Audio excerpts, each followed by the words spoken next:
Hi, I'm Cynthia Schiller. We are going to talk about 5 relationship killers and how to avoid them. So, if you are in a narcissistic relationship, these are things that kill the relationship. If you're looking to move on, this is for you. Controlling behavior. This is definitely one of the top 5 relationship killers. Most people enter into relationships and they can have a deep fear of rejection. And this fear often motivates various forms of controlling behavior. Now, controlling behavior falls into 2 major categories. So you have your overt control and also your covert control. When it's overt control, this includes many forms of attack, such as blaming, anger, rage, violence, judgment, criticism, and ridicule.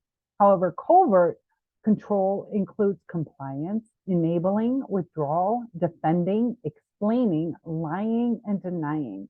Often, a person at the other end of the attack will respond with some form of covert control in an attempt to have control over not being attacked. A lot of times that's called reactive abuse.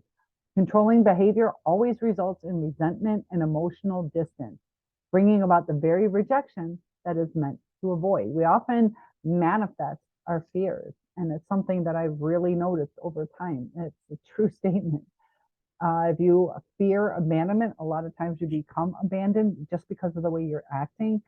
Um, and it's almost like a self-fulfilling prophecy. Number 2 is resistance. Many people enter into a relationship with a deep fear of losing themselves.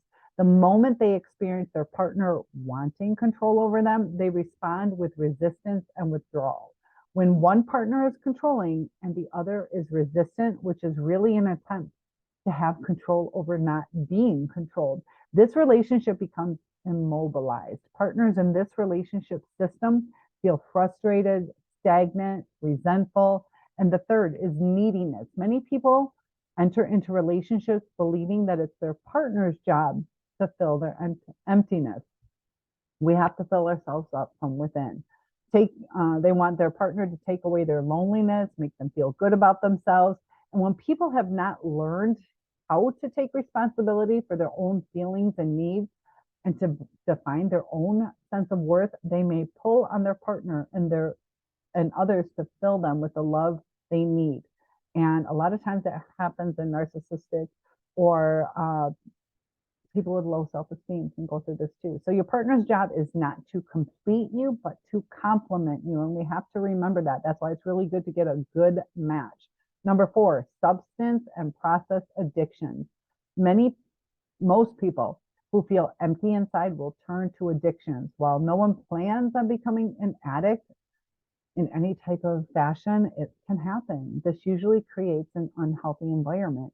And 5, eyes on partner's plate. Many people are acutely aware of what their partner is doing that is causing the relationship problems, but completely unaware of what they are doing. You can't change anyone. It's not your job to fix your partner. You can only change yourself. So those are some warning signs to look out for. We have to be whole within ourselves. And there we go. I couldn't find my screen. So when you build your own self-esteem up, things start to fall into place better. We can't expect anybody to fill ourselves up, only to compliment us. And that's when the balance is correct and everything works. So if this was helpful, hit that like, subscribe, and I will see you soon.